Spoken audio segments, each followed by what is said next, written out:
예, 여러분 안녕하세요. 반갑습니다. 저는 제16회 원광대학교 인문주간 행사를 맡은 융합교양대학의 김정배 교수입니다. 올해도 마찬가지로 여러분들과 함께 인문주간 행사를 진행하게 되었는데요. 올해 행사의 주제명이 코로나 시대의 인문학의 길, 일상의 회복입니다.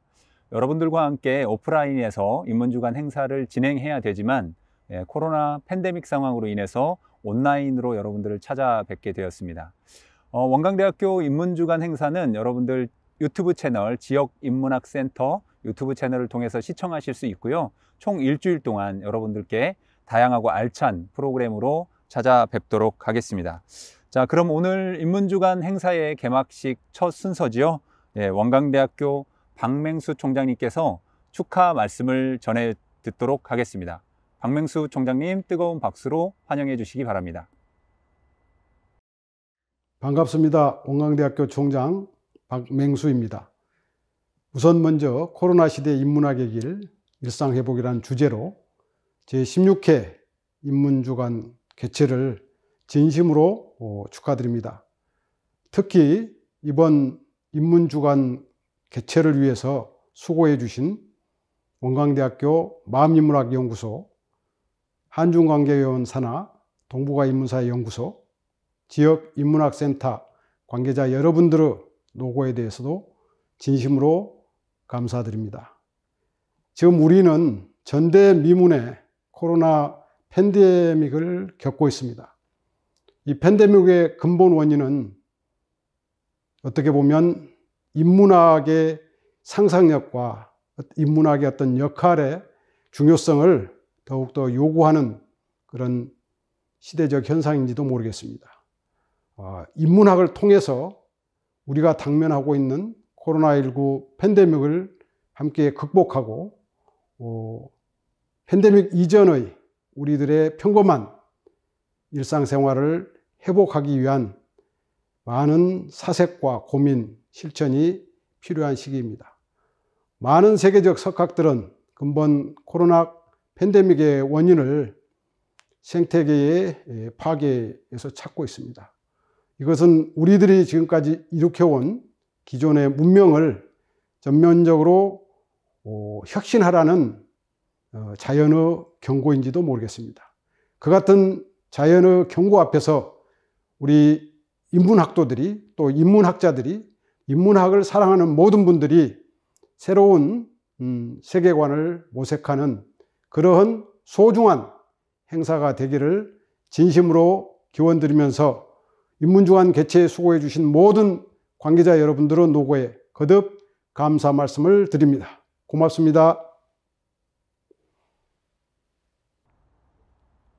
네, 박맹수 총장님의 뜻깊은 인사 말씀이 있으셨습니다. 코로나19로 인해서 바쁘신 일정에도 불구하고 이렇게 축하 말씀을 보내주셔서 진심으로 감사의 말씀을 다시 한번 올립니다. 자, 다음으로는 이번 행사의 주최 기관이죠. 한중관계연구원의 김정현 원장님의 축하 말씀이 있겠습니다. 예, 안녕하세요. 원광대 한중관계연구원장 김정현입니다. 예, 오늘부터 원광대 HK+ 지역인문학센터와 인문학연구소가 주관하는 제16회 인문주간 행사를 시작합니다. 이 행사는 한국연구재단의 지원으로 일주일간 전국에서 동시에 진행합니다. 원광대학교 한중관계연구원과 동북아시아 인문사회연구소는 2017년부터 동북아 공동 번영을 위한 동북아시아 다이멘션 토대 구축, 역사, 문화, 그리고 도시라고 하는 아젠다로 HK 사업을 수행하고 있습니다. HK+ 지역인문학센터에서는 인문한국 사업을 사회적으로 확산하는 역할을 하고 있고, 이번 행사는 우리가 대면하고 있는 사회적 이슈를 다루며 지역사회와 소통하고자 합니다. 이번 주제는 코로나 시대 인문학의 길, 일상의 회복입니다. 2019년 이후 오늘까지 지구적 차원에서 코로나19가 확산되며 팬데믹으로 지구촌의 모든 사람들이 고통을 받고 있습니다. 이번 코로나19는 지역 국가를 넘어서 전 세계인이 함께 겪는 21세기 대재난으로 기록되고 있습니다. 우리가 사는 오늘의 시대는 코로나 시대, 뉴노멀 시대, 바이러스 대재난 시대 등 다양한 어휘로 기록되고 있습니다. 현대의학의 아버지라고 불리는 캐나다의 의사 윌리엄 오슬러 경은 20세기 초 인류의 큰 적은 열병, 기아, 전쟁인데 그중 가장 크고 무시무시한 적이 열병이다라고 말한 적이 있습니다. 오늘날 21세기 우리가 직면하고 있는 가장 큰 문제는 감염병과 기후변화입니다. 하나는 바이러스라고 하는 눈에 보이지 않는 미시적 세계적이고 또 하나는 온난화와 기후변화라고 하는 거시적 환경의 문제입니다. 오늘 우리는 너무 미세하거나 너무 거대해서 직접 눈에 보이지 않는 그런 세계와 대면하고 있고 그 문제를 해결해야 하는 생명생태학적인 과제 앞에 서 있습니다. 코로나19가 시작되면서 우리가 살고 있는 세계는 참 많이 변했습니다. 인류 전체가 방역을 하느라 마스크를 써야만 했고 또 모든 인간의 관계가 비대면으로 변했습니다. 사업도 공공영역도 대학의 강의도 비대면으로 변했고 인간관계도 더욱 사이버 세계 속으로 들어가 버렸습니다. 언론이나 인터넷, 일상에서도 감염, 확진, 사망, 봉쇄, 통제, 사회적 거리두기, 격리, 단절, 국가 방역, 택배 배송, 온라인 강의, 재택근무, 백신의 빈부화, 재난의 개인화, 사적인 것의 축소, 노동시장의 변화, 차별, 혐오, 인정주의, 배타주의 등의 어휘가 낯설지 않게 사용되고 있습니다. 감염의 재난은 이제 개인화되어 각 개인의 삶에 직접 영향을 주면서 사적 삶의 동선을 좌우합니다. 지구적 재난은 개인화되었지만 그러나 백신의 문제에서는 배분받고 접종받는 나라와 그렇지 못한 나라로 나뉘며 지구촌은 분열되고 있습니다. 지구적 재난 앞에서 우리는 생계를 잃고 먹거리를 구하지 못하고 일상을, 사람들과의 사회적 연결고리를, 자유를, 그리고 소중한 사람들의 관계를 잃어버리고 있습니다. 지구촌에서 비대면의 일상화가 그리고 상실과 분열과 소외의 세계화가 진행되고 있습니다. 그러나 이제 자연스럽게도 지구촌은 위수 코로나로 점차 회복의 과정으로 들어서고 있는 것 같습니다. 포스트 코로나 시대는 우리가 잃었던 것, 그동안 미처 생각하지 못하며 살아왔던 것, 앞으로 우리가 준비해야 하는 것, 감사하고 소중한 일상과 우리의 삶의 태도 등 많은 것들을 생각하게 합니다. 일상의 회복은 단순히 지난 몇 년 전의 세계로 되돌아가는 것이 아니라 우리에게 다가오는 세계를 새로운 마음으로 준비하는 것에서 시작합니다. 이제 자본주의적인 무한 소비나 성장 위주의 지구적 삶에 대한 근본적 성찰이 필요합니다. 지구적 차원의 새로운 협력이 연대와 배려, 돌봄의 정치가 그리고 인간과 자연을 함께 생각하는 생태 생명의 새로운 휴머니즘이 요청되고 있습니다. 우리의 현대 물질 문명에 대한 근본적 통찰이 우리의 삶에 대한, 우리의 사회적 관계와 인간관계에 대한 새로운 성찰이 요구되고 있습니다. 땅과 공기와 햇볕의 은혜를, 숨쉬고 먹거리를 먹는다고 하는 것의 의미를, 인간과 자연, 나와 지구의 관계를 진지하게 생각하는 지구 인문학적인 성찰이 필요합니다. 이번 인문주간 행사는 우리 일상에 들어와 있는 지구적 재난의 문제를 통찰할 수 있는 기회가 될 것입니다. 또한 일상 회복의 의미를 되돌아보거나 마스크 없이 숨 쉴 수 있는 평범한 우리의 삶이 얼마나 감사한지를 진지하게 되돌아볼 수 있는 계기가 될 것입니다. 아직은 사회적 거리두기를 해야 하는 상황이기에 이번 행사는 모두 온라인으로 준비했습니다. 이 온라인 강연을 비롯해 릴레이 영상 강연이 라디오 토크 방송, 또 인문엽서 전시와 북콘서트 등 다양한 프로그램이 준비되어 있습니다. 이번 행사를 통해 고통받는 코로나 시대에서 벗어나 감사와 은혜를 생각하는 포스트 코로나 시대를 준비하시기 바랍니다. 지역 시민들과 대학의 학생, 교직원 등 관심 있는 많은 분들의 참여를 부탁드리겠습니다. 감사합니다. 예, 다음으로는 제16회 원광대학교 인문주간 행사 전체적인 프로그램 소개를 전해드리도록 하겠습니다. 예, 지역인문학센터에 계시죠? 강현호 센터장님의 전체적인 프로그램 소개 및 인사 말씀이 있겠습니다. 예, 여러분 안녕하십니까. 인사드리겠습니다. 제16회 2021 인문주간 축제를 소개하게 된 원광대학교 HK 플러스 지역인문학센터 센터장 강연호입니다. 예, 우리 이 지역인문학센터에서 주관하는 2021 원광대학교 인문주간 행사를 소개하기에 앞서 우선 지역인문학센터에 대해서 잠깐 말씀드리고, 그리고 코로나 시대에 어떤 행사들을 진행하고 있는가를 소개드린 뒤에 본격적으로 인문주간 행사를 소개드리도록 하겠습니다. 네, 우리 HK 플러스 지역인문학센터는 함성인문학이라는 캐치프레이즈를 내걸고 이 지역사회와 시민들이 공동 번영을 위한 인문연대 주체로 성장할 수 있도록 다양한 인문 프로그램을 이 지역인문 네트워크를 통해서 진행을 하고 있습니다. 우리 함성인문학의 캐치프레이즈를 소개드리면 가족과 이웃이 단절을 넘어 함께 성장하는 그러한 지역인문학센터를 내세우고 있고요. 또 한편으로는 세대와 계층이 벽을 넘어 함께 성장하는 그런 인문학을 우리가 소개하고 있고요. 또한 동북아시아의 경계를 넘어 함께 성장하는 그런 지역인문학센터의 역할을 강조하고 있습니다. 그래서 우리 지역인문학센터에서는 인문 강좌, 인문 체험, 또 인문 데이터베이스 구축, 또 각종 다양한 매칭 사업 등을 활발히 수행하고 있습니다.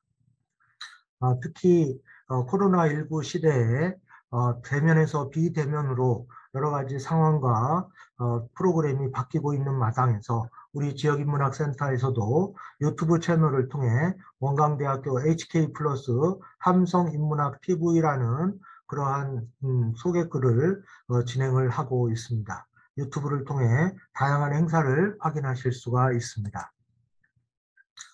또한 우리는 찾아가는 리드 라디오라는 그러한 프로그램으로 전주 MBC 라디오와 함께 우리 인문학 행사의 여러 프로그램들을 지역 방송국과 연계해서 아젠다를 확산하는 그러한 인문 강좌를 라디오로 쉽게 즐겨볼 수 있도록 진행을 하고 있습니다.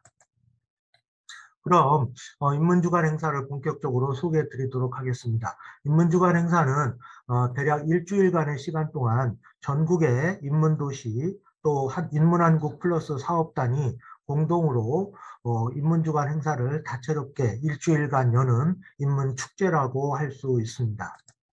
그 중에서도 우리 원광대학교가 주관하는 제16회 원광대학교 인문주간 행사는 10월 25일부터 10월 31일까지 진행되는데요. 특히 전국 33개 사업단 중에서 유일하게 한 개 대학에서 2개 사업단이 동시에 참여하는, 즉 공동 주관하는 그런 행사로 진행이 된다고 할 수 있습니다. 그래서 우리 HK 플러스 지역인문학센터와 마음인문학연구소가 함께 이번 인문주간 행사를 진행하게 되었습니다.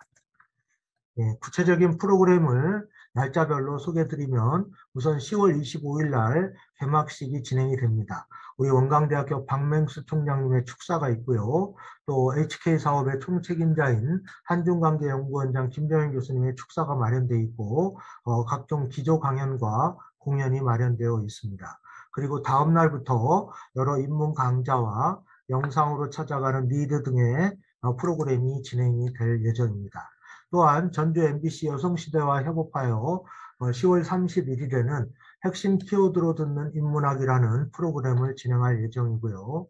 또한 일주일 동안 우리 원광대학교 인문주간 행사의 아주 특별한 프로그램이라고 할 수 있는 온라인 인문 엽서전이 10월 25일부터 10월 31일까지 유튜브 채널을 통해서 TV로 전시된다, 이렇게 소개해 드릴 수 있습니다. 아울러 29일 날 찾아가는 이야기 마실이라는 북 콘서트가 예정되어 있고요. 마지막으로 10월 31일 날 폐회사를 끝으로 마음인문학연구소 장진영 소장님의 폐회사를 끝으로 인문주간 행사를 마치도록 설계되어 있습니다.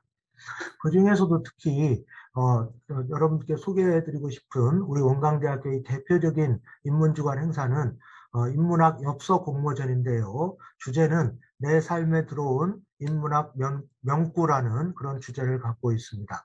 여러분들이 각종 인문학 서적을 읽다가 자신만의 감성으로 꾸미고 마음에 새긴 어떤 삶의 명구들을 엽서에 잘 꾸며주시면 그것을 유튜브 채널을 통해 일정 기간 전시를 하고 그리고 우수작을 선정해서 시상하는 그런 프로그램을 마련해 놓았습니다. 지난 10월 11일부터 22일까지 이미 엽서 공모가 진행됐고요. 이번 10월 25일부터 상시 전시되는 이 인문학 엽서 공모전에 여러분들의 많은 관심과 참여를 부탁드리겠습니다. 네, 이상으로 간략하게 원광대학교 2021 인문주간 행사를 소개해 드렸습니다. 코로나 시대가 빨리 종식되기를 바라면서 비대면으로 진행되는 이번 인문주간 행사에 여러분들의 많은 관심과 참여를 부탁드리겠습니다. 감사합니다. 다음은 부산대학교 치의학전문대학원의 강신익 교수님의 기조 강연이 준비되어 있습니다. 기조 강연 제목은 코로나 시대의 인문학의 길, 일상회복, 구체적으로는 위드 코로나, 코로나와 함께 춤을이라는 주제로 여러분들 함께 들으실 텐데요. 기조 강연을 통해서 여러분들이 비록 비대면이지만 뜻깊은 시간을 가졌으면 좋겠습니다. 강신익 교수님의 기조 강연 청해 듣도록 하겠습니다. 여러분 안녕하십니까? 저는 부산대학교에서 근무하는 강신익이라고 합니다. 저는 원래 치과 의사로 오래 살았습니다만 한 절반 이상을 지금 이제 인문학 관련 일을 하고 있습니다. 그래서 지금 부산대학교 치과대학에 소속되어 있으면서 의과대학, 한의과대학, 치과대학 학생들을 대상으로 해서 인문학 교육을 하고 있습니다. 이제 정년도 얼마 안 남았고 한데 이렇게 좋은 행사에 초대를 해주셔서 대단히 감사합니다. 특히 원광대학하고 저희 그 부산대학은 상당히 유사점이 있습니다. 예를 들면 아까 말씀드린 세 개의 대학이 다 한꺼번에 몰려 있다고 하는 특징도 같이 공유하고 있죠. 그리고 이제 또 특히 이제 원광대학에 제가 부러운 건 이제 철학과에 김정인 교수님을 비롯해서 이 철학과가 이런 인문학 교육을 상당히 많이 담당하시고 있는 것 같습니다. 근데 저희는 좀 떨어져 있어서 그게 좀 안타깝긴 합니다. 어쨌든 그렇습니다. 서설은 그렇고요. 오늘 제가 맡은 제목이 이제 코로나 사태에 관련된 이야기인데요. 이제 뭐 지금 많이 논의되고 있죠. 위드 코로나로 가야 된다. 이제는 일상으로 돌아가야 된다라고 하는데 그 일상이 과연 어디까지냐 하는 것도 아직 전문가들조차도 잘 모르고 있는 것 같습니다. 그래서 역사적으로 좀 살펴보면은 그게 좀 그림이 그려지지 않을까 싶은 생각이 들어요. 그래서 역사적으로 한번 살펴보고 그래서 위드 코로나라고 하는 것을 역사적 배경 속에서 한번 살펴보도록 하고요. 그다음에 또 한 가지는 이 과학이라고 하는 관점이 중요하다고 봅니다. 그러니까 과학이 모든 걸 문제를 해결한다고 생각하지만 사실은 저는 문제를 해결하기보다는 문제의 성격을 규정하는 그런 측면이 있다고 생각합니다. 그래서 지금 코로나 사태라고 하는 것은 뭐 백신들 많이 맞으셨습니다만 면역이라고 하는 것이 처음엔 그렇게 생각했죠. 백신을 맞고 하면 이제 해결될 것이다, 지나갈 것이다라고 생각했지 않습니까? 근데 지금 한 2년 가까이 되면서 많은 전문가들이 지나갈 것이 아니다, 에피소드가 아니다, 이거는 그냥 시대다, 이어러다라고 하는 이야기를 많이 합니다. 그러니까 이어러, 코로나 이어러라는 거죠. 어떤 시대가 돼가고 있다. 그러니까 전염병과 함께 사는 그런 세대가 된다는 겁니다. 이제 그게 보면 역사적으로 보면 그래 왔거든요. 뒤에서 다시 설명드리겠습니다만 역사적으로 사실은 이런 증거 같은 역병이 없었던 시절이 없었거든요. 지금보다도 훨씬 더 심각한 상황들이 더 많습니다.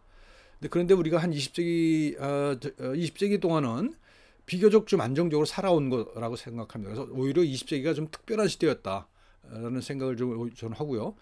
21세기 우리가 지금 겪고 있는 코로나 사태는 우리가 20세기에 가졌던 오만을 일깨워주는, 그래서 다시 한번 우리가 역사를 통해서 또는 그 자연에 대한 어떤 사상을 통해서 되돌아볼 때가 온 거라는 그런 생각을 합니다.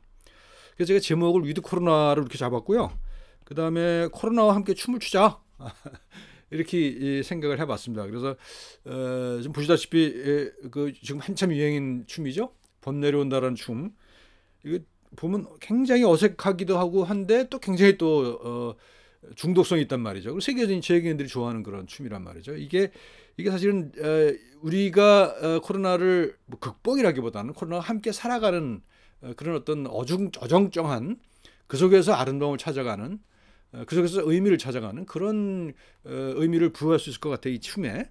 이제 이것은 이제 우리가 지금 세계적으로 한류가 바람이 불고 있는 것과 관련이 있다고 생각합니다. 그래서 저는 20세기 동안 우리는 그 가난을 극복하고 여러 가지 역사적 문제를 해결하느라고 정신없이 살아왔지만 이제 그것이 어느 정도 극복되고 난 지금 21세기에 또 팬데믹이라는 것도 왔습니다만 그럼에도 불구하고 우리는 문화적 저력을 살려내고 있는 것 같고요. 그래서 그런 것들을 되살려서 우리 코로나 사태에 대해서도 생각해 보자는 겁니다. 그러니까 뭐 K 방역이라는 말도 많이 했습니다만 뭐 방역뿐만 아니라 거기서 한 걸음 더 나가서 면역, 지금 제가 말씀드리려고 하는 것이 공역인데요. 공역의 관점에서 우리가 면역이라고 하면은 어떤 부담을 면하는 거잖아요. 질병에서 면하는 거잖아요. 근데 공역 그러면 이런 공도 있고 이런 공도 있습니다. 이건 퍼블릭이라고 하는 거고 하나는 커먼이라고 하는 거겠죠. 그러니까 이 부담을 어떻게 나눠질 것인가 하는 것에 대해서 생각을 해봐야 된다는 겁니다. 그래서 부제를 방역에서 면역과 공역으로라고 잡았고요. 또 한 가지는 개인과 집단에서 관계와 연결로라고 잡았습니다. 그러니까 면역이라고 하는 것은 개인을 대상으로 하잖아요. 되게 이제 개념화가 그렇게 되어 있습니다. 그다음에 이제 뭐 집단 면역 얘기를 하는데 지금 이제 많은 전문가들이 집단 면역을 환상에서 깨야 된다라는 얘기를 많이 합니다. 그래서 많이 실험했잖아요. 예를 들면 스웨덴 같은 경우에 뭐 거의 집단 면역 실험을 해서 엄청나게 많은 희생을 치렀단 말입니다. 그러고서도 제대로 잡지 못했단 말이죠. 그러니까 개인 면역이라고 하는 것도 한계가 있는 것이고 집단 면역이라고 하는 것도 한계가 있는 것입니다. 그래서 결국은 어떤 관계를 만들어내느냐, 또 어떤 연결망을 만들어내느냐 하는 것이 중요하다는 건데 지금 우리나라의 방역과 면역은 비교적 뭐 완벽하지는 않습니다만 비교적 성공적인 거로 평가받고 있지 않습니까? 그래서 우리가 왜 다른 나라에 비해서 좀 성적이 좋은가 하는 것에 대해서도 생각해 볼 필요가 있을 것 같습니다. 먼저 시작을 도덕경에서 해보고 싶습니다. 노자 도덕경에 이런 말이 나옵니다. 천지도 손유여 이보 부족 이렇거든요. 천지도 천도 하늘의 길은 이게 자연이라는 얘기겠죠. 스스로 그러한 것 그것은 여유로운 걸 덜어내서 부족한 거를 보충해 주는 거거든요. 이게 너무 상식적인 얘기 아닙니까? 그죠? 우리는 항상 하늘은 그런 거예요. 물은 위에서 아래로 흐르고요.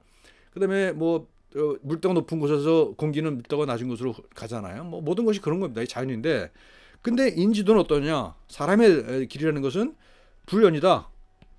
스스로 그러하지 못하다는 거잖아요. 그래서 어떻게 하냐? 봉유여 여유로운 거를 위해서 여유로운 걸 받들어서 부족한 걸 덜어내요. 거꾸로 간단 말이죠. 이게 이제 우리가 이 코로나 사태에서 생각해 보아야 될 지점이 있다고 생각을 해요. 그러니까 예를 들면 그 우리가 백신 같은 경우에 있을 때 이게 이제 불균형이 있지 않습니까? 예를 들면 제3세계 국가애들은 제대로 공급이 안 되고 자기만 뭐 원하고 이게 유행 초기 단계에서도 그런 그 정서가 있었죠. 예를 들면 뭐 중국에서 들어오는 사람도 무조건 다 막아야 된다라고 하는 주장이 있었고요. 봉쇄해야 된다는 주장이 있었습니다. 그리고 실제로 그런 정책을 실시한 나라가 있었고 그걸 성공적인 나라가 좀 있었죠. 초기에. 예를 들면 대만이나 뉴질랜드 같은 나라, 이런 섬나라 같은 경우에는 봉쇄를 통해서 충분히 초기에는 막을 수가 있었지만 결국 나중에는 이제 뉴질랜드도 최근에 그 환자가 그렇게 많은 건 아닙니다만 그런 봉쇄 정책을 포기한다고 공식적으로 선언을 하죠. 그러니까 이 코로나라고 하는 것도 어떤 자연의 일부이기 때문에 생태의 일부이기 때문에 그것이 자연적으로 흐르는 그 흐름을 따라서 우리가 방역도 하고 면역도 해야 되는 건 아니냐는 겁니다. 그러니까 무조건 틀어막는다고 해서 되는 게 아니다라고 하는 것을 우리는 지금 한 2년 정도의 경험을 통해서 깨닫고 있다는 겁니다. 그래서 이거는 뭐 아주 2500년 전에 나온 도덕경입니다만 오늘날에 되새겨 봐도 아주 그럴듯한 그런 설명이 될 수 있다는 거고 이런 바탕하에서 우리가 생각을 해보자라고 하는 겁니다. 차례를 이렇게 쭉 잡아왔습니다. 6개의 소제목을 잡았는데요. 이제 역병의 역사를 좀 살펴볼 거고요. 그다음에 면역이라고 하는 것이 이제 중심 개념인데요. 그럼 나중에 이제 면역을 공역으로 한다고 제가 말씀드렸잖아요. 그러니까 면역이라고 하는 것이 어떻게 형성되냐, 과학이 필요할 것이고 또 역사적인 그 경험도 필요합니다. 그래서 우리 인류가 과학 이전에도 사실 면역이 있었단 말이에요. 면역적 방법들을 도입했었단 말이죠. 그래서 그런 것들을 역사를 살펴보고 또 과학은 어떻게 설명하는지에 대해서 좀 얘기를 해보겠습니다. 그다음에 실천이죠. 의의 실천인데요. 이걸 어떻게 실천하느냐. 근데 의학적인 실천만이 아니라는 건 누구나 다 알죠. 이제 지금은.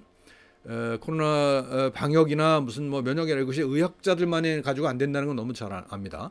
이건 정책적인 어떤 뭔가 방향 제시가 있어야 되고요. 또 정치적인 어떤 수완이 있어야 됩니다. 그래서 정치학입니다. 코로나19의 정치학을 살펴보자는 겁니다. 근데 보니까 우리 전통에서 보니까 그래 왔어요. 전통적으로. 그래서 의라고 하는 거 있지 않습니까? 의라고 하는 것은 보통 병을 치료하는 것만으로 생각했는데 우리 전통에서는 이런 개념이 있습니다. 의인, 의국. 사람을 다스리고 나라를 다스리는 거란 말이죠. 병을 다스리는 거는 병만 다스려서는 되지 않고 그 병을 앓고 있는 사람, 그다음에 그 사람이 속한 나라를, 사회를 다스려야만 된다라고 하는 것이 전통적으로 있었단 말이죠. 그래서 이건 이제 서양에서 이제 뒤에 설명합니다. 이걸 의학을 정치학이라고 표현하는 그런 사람도 있거든요. 자, 그래서 그 정치학, 실천의 영역을 살펴볼 거고요. 그다음에 그러면 이런 그 역사적 공부와 정치적 경험을 통해서 어떻게 새로운 삶의 기본을 만들어 나갈 것이냐. 뉴노멀이라고 하는 말도 많이 쓰잖아요. 뉴노멀을 어떻게 만들 것이냐라는 것을 이제 이렇게 두 가지 제목으로 살펴봅니다. 그래서 방역에서 면역과 공역을 아까 말씀드린 거고요. 그다음에 개인과 집단에서 관계와 연결로 라고 하는 것을 하나의 그 모티브 삼아서 새로운 규범을 만들어 나가야 되겠다라고 하는 얘기를 할 거고요. 그다음에 남은 과제 잠깐 말씀드리고요. 그다음에 결국 결론은 코로나와 함께 춤을 추자. 그러니까 위드 코로나 단지 그냥 같이 있기만 할 뿐만 아니라 같이 춤을 추자는 겁니다. 그냥 위드하고 춤하고 다른 게 그렇죠? 위드라고 하는 것은 그냥 함께 있는 겁니다. 그 존재를 인정하는 거일 뿐이거든요. 존재예요, 그냥. 근데 춤이라고 하는 것은 어떤 생성의 과정이, 비커밍의 과정이겠죠. 그래서 상대방의 리듬 또 상대방의 움직임과 동조를 이루어야만 출 수 있는 거잖아요. 그러니까 혼자 동무가 아니라 군무죠. 군무를 추자는 겁니다. 그런 얘기를 합니다. 자, 역사를 살펴보겠습니다. 역병의 역사입니다. 역병의 역사인데 보통 이제 그렇게 얘기합니다. 우리가 인류가 지금과 같은 역병, 대규모 팬데믹을 경험하기 시작한 것은 대개는 농경을 시작하면서부터다라고 이제 많은 사람들이 얘기를 합니다. 왜냐하면 수렵 채취를 할 당시에는 인구도 많지 않았고요. 또 소규모로 움직였습니다. 그리고 이동을 해요. 그러니까 어떤 그 오물이 쌓일 틈이 없죠. 자연 정화가 됩니다. 그리고 물론 동물과 접촉을 합니다만 그렇게 아주 그 장기간 접촉을 하지 않아요. 사냥이나 이런 거를 통해서만 접촉한단 말입니다. 근데 농경을 시작하니까 정착을 하죠. 그러니까 자연 정화가 안 돼요. 오물들이 쌓여서 거기서 뭐 해충들이나 또는 그 병균들이 득식을 하죠. 그다음에 또 한 가지는 농경을 하다 보니까요 에너지는 많이 섭취를 합니다. 그러니까 단일 작물을 경작하잖아요. 밀이든지 쌀이든지. 그러니까 에너지는 많은데 음식의 다양성이 줄죠. 그러니까 수렵 채취를 할 시기에는 아무거나 이제 이거 닥친 대로 먹었으니까 이것저것 다 먹을 수가 있었고, 그리고 우리 몸이라고 하는 것은 그런 상태에 맞도록 진화된 거였거든요. 근데 그 이전에 무슨 수십만 년 동안 이제 호모사피엔스 역사에서 수십만 년 동안 그런 대부분의 생활을 수렵 채취를 했단 말입니다. 근데 한 10,000년쯤 전에 농경을 시작하면서 이제 아주 급격한 생태적 변화가 있는 거죠. 그러니까 우리 몸은 여전히 수렵 채취 시기에 맞춰져 있는데 농경에 갖게 된 생활을 하니까 문제가 생기는 거죠. 그래서 음식의 다양성이 줄고 그래서 오히려 영양 실조가 많아집니다. 그다음에 또 한 가지 뭐냐면 계급이 생기죠. 농업이 생기니까 농경을 하게 되니까 그러니까 노동력이 많이 필요하지 않습니까? 그러면서 그걸 통제해야 될 통제 권력이 생기죠. 그래서 중국 같은 경우는 이제 치수 권력이라고 그러잖아요. 그러니까 물을 다스리면 그게 천지를 다스린다고 그러잖아요. 이제 마찬가지로 이렇게 수렵 채취 시기에는 비교적 평등했지만 농업을 시작하면서부터 계급이 생기고 분화가 나타나죠. 그래서 중노동에 시달리는 그런 사람들이 많아집니다. 그리고 제가 여기서 말씀드리려고 하는 것이 그래서 여기서 전염병이 이제 시작되는 거죠. 이제 이때부터 사실 이제 이거부터 한참 지나서 역사가 시작됩니다만 기록이 시작됩니다만 어쨌든 간에 역병의 시작은 아마도 대체적으로 봐서는 농경과 더불어서 시작된 것이 아니냐라고 얘기할 수 있을 것 같고요. 그리고 이제 역사적 기록을 보게 되면 역병이라고 하는 것은 굉장히 일반적입니다.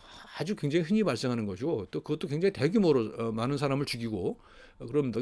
특히 이제 전쟁이라고 하는 것은 대부분 2차 대전 이전까지만 하더라도요. 그 전쟁을 했다 그러면은 총칼에 죽는 사람보다도 병으로 죽는 사람이 더 많았다는 거죠.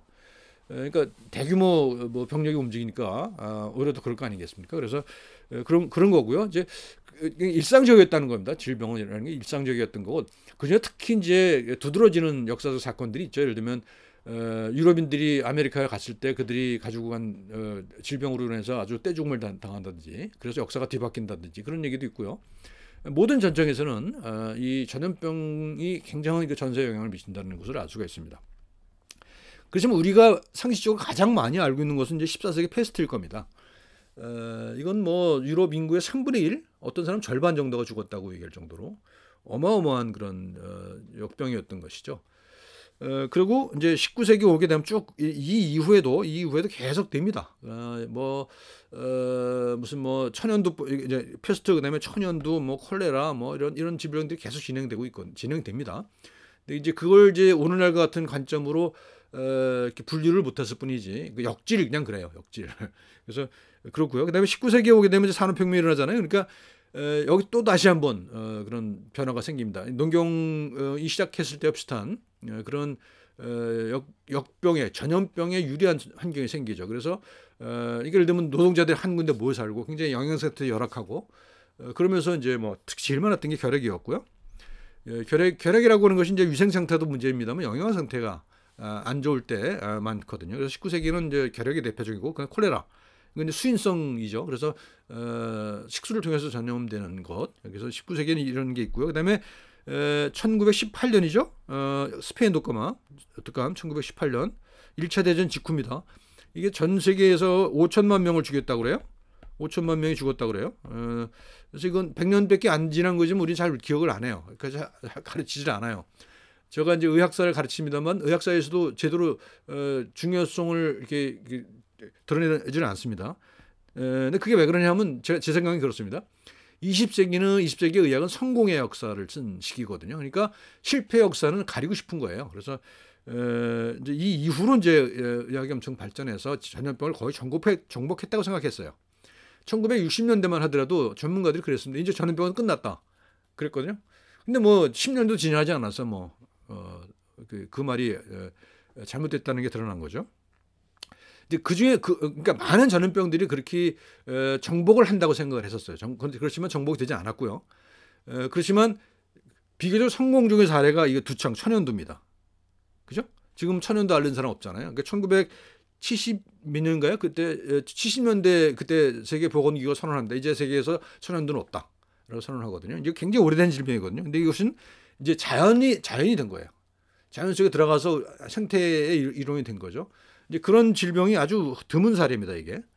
그래서 이게 뭐 완전히 없어졌다라고 하기는 어려울 거예요. 어딘가 이거 바이러스가 보존되어 있기도 합니다, 아마. 그렇지만 생태적으로 그렇게 위험한 게 아닌 게 됐죠.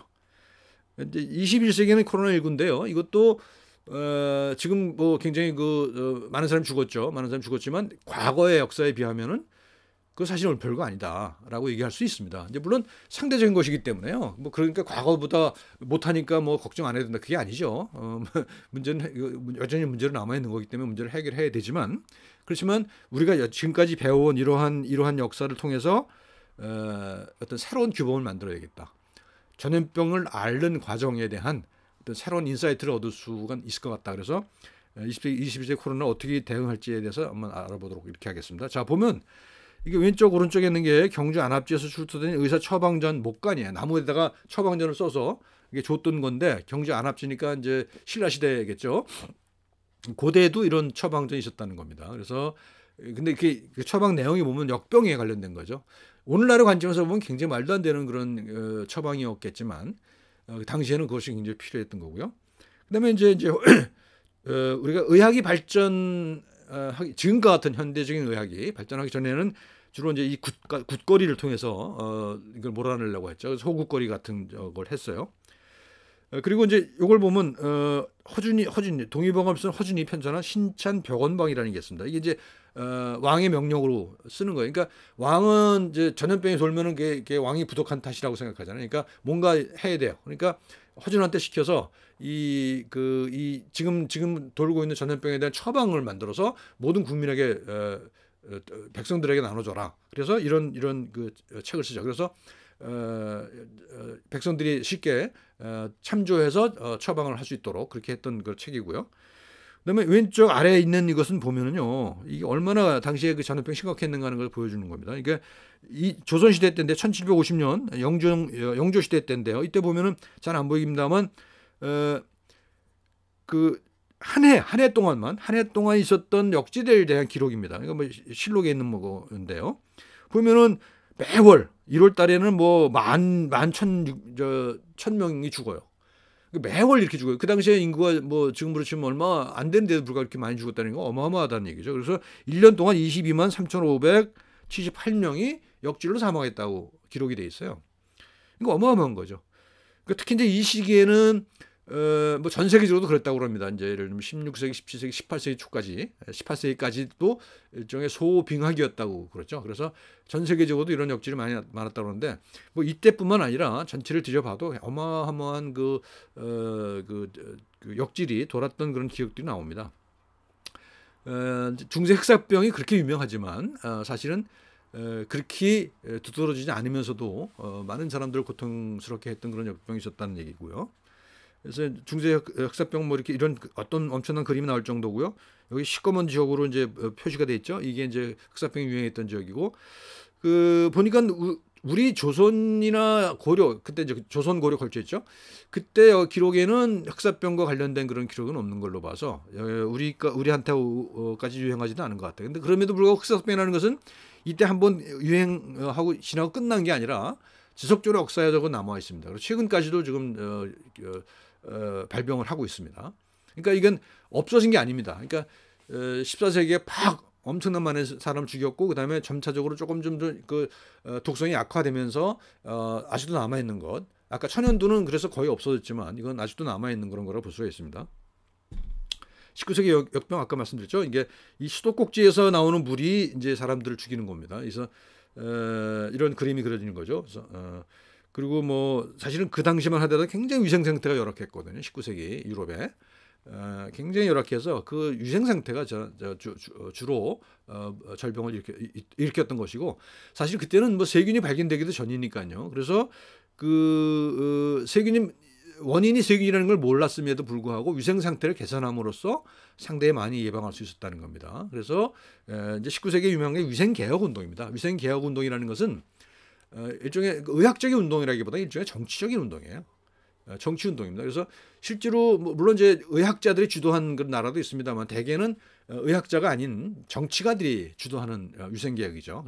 그래서 그 정치적인 행동을 통해서 상당히 그 통제가 가능해졌던 겁니다. 그러니까 역병이라고 하는 것이 반드시 의학의 대상만 되는 건 아니죠, 절대로. 아까 의병, 의인, 의국 다 나왔다고 그랬잖아요. 그건 우리 전통으로 그랬고요.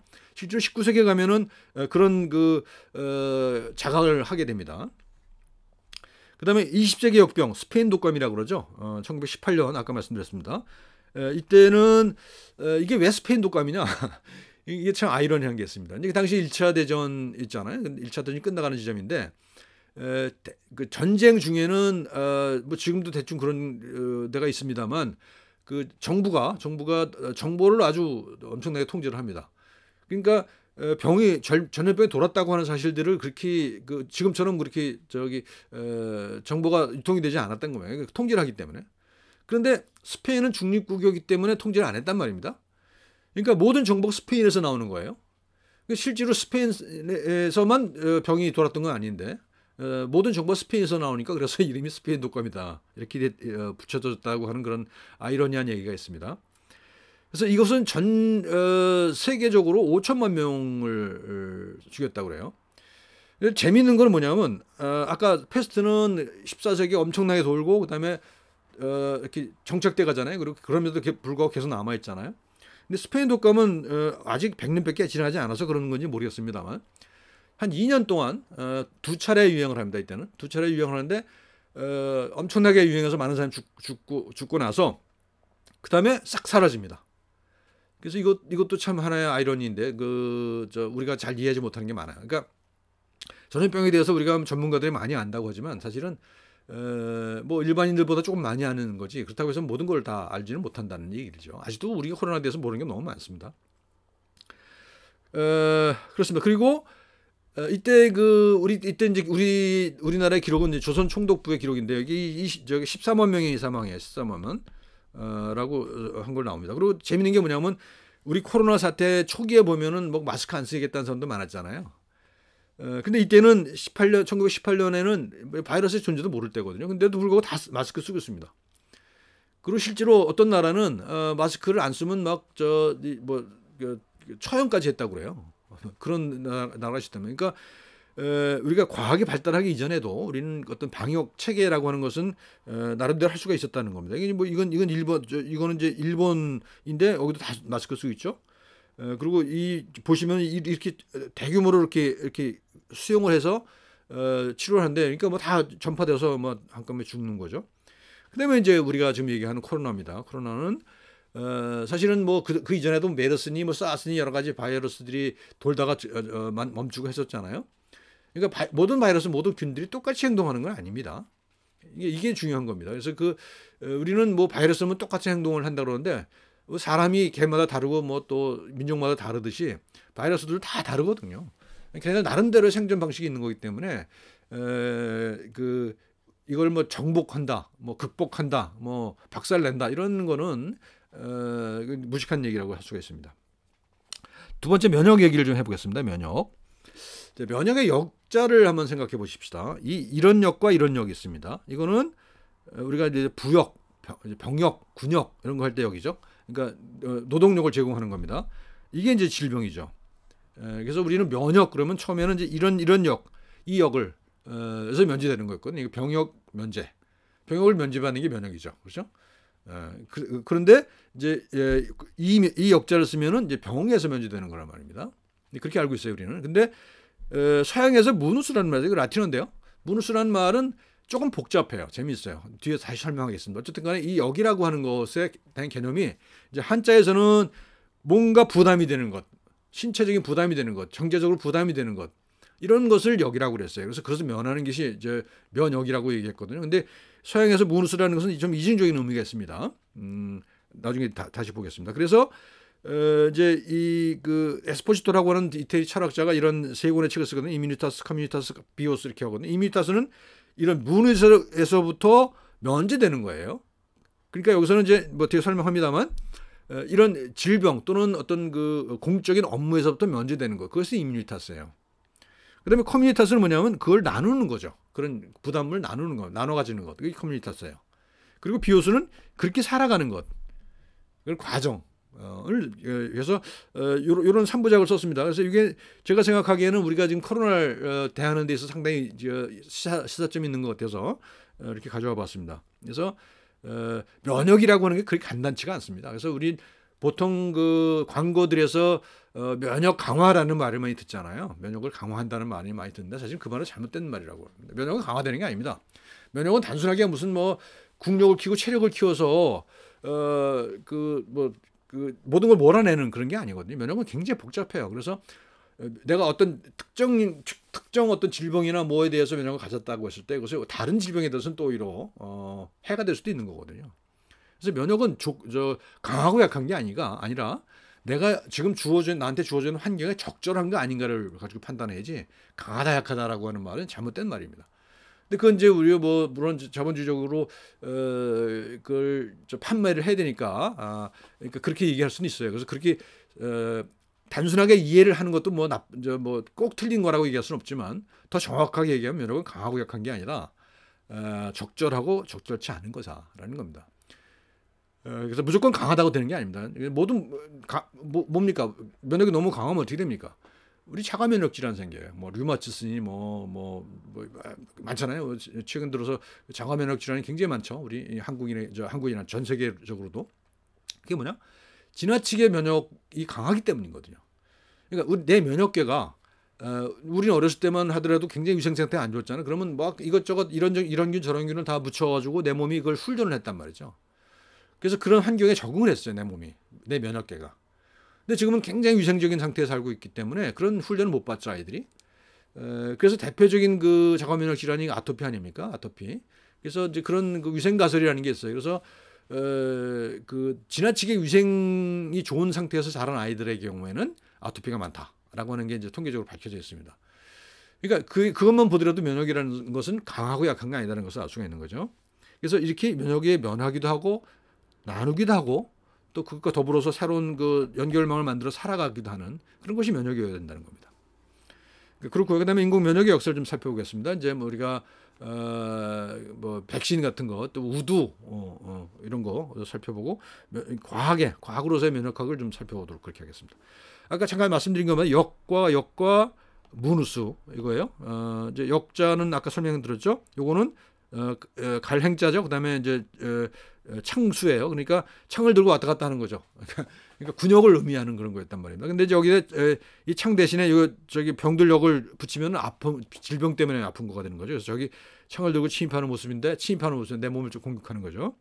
그래서 이 면역을 쓰면 부역, 군역이나 뭐 이런 데서 면제되는 것이고 이 역병을 쓰면 역병에서 면제되는 거란 말입니다. 근데 서양에서는 이 무누스라는 관념이 좀 더 복합적입니다. 그래서 관직이라고 하는 거, 공적 업무를 수행하는 것도 무누스라고 그래요. 그러니까 질병만 해당했던 게 아니란 말이에요. 그 다음에 의무, 공적인 의무, 책무, 그 다음에 선물이라는 뜻도 있어요.